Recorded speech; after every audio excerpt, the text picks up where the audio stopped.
During the flight, something went wrong, and what she knew from that point was something to the effect that the plane was upside down. Her family on board was unresponsive.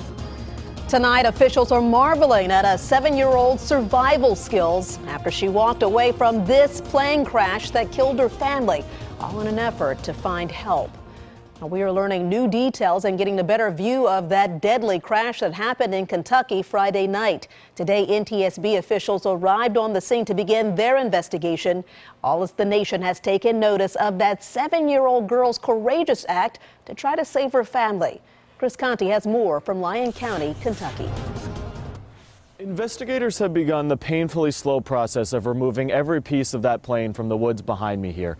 It is a process that has gotten a little bit easier as miserable weather conditions have let up just a little bit.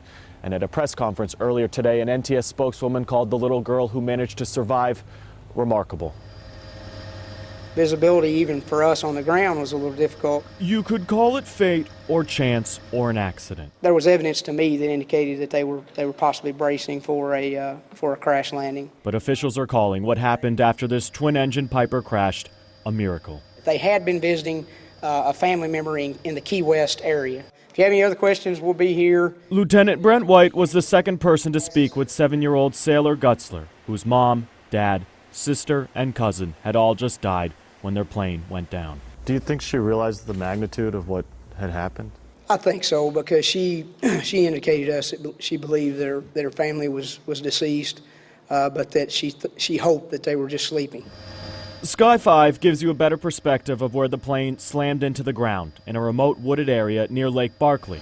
7 years old, alone in the woods, no shoes on her feet, Sailor managed to free herself from the burned wreckage of her father's plane. I couldn't get much out of her. I couldn't understand her. Then in 25-degree temperatures, crawled a mile through the woods in the dark where she saw the light of Larry Wilkins' home. She's a brave little girl, extremely.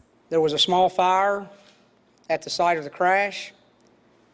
She contemplated taking some type of stick to somehow possibly light that, use it as a torch to illuminate her path. As the crash's sole survivor, a second grader might provide key clues as to what went wrong. How does it change or help your investigation having someone who survived to talk to?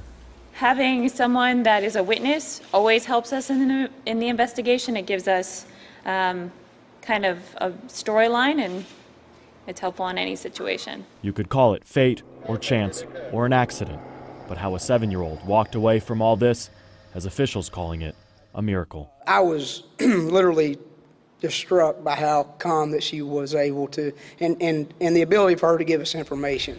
As for that little girl, she has been reunited with some surviving family members and is back home in Illinois.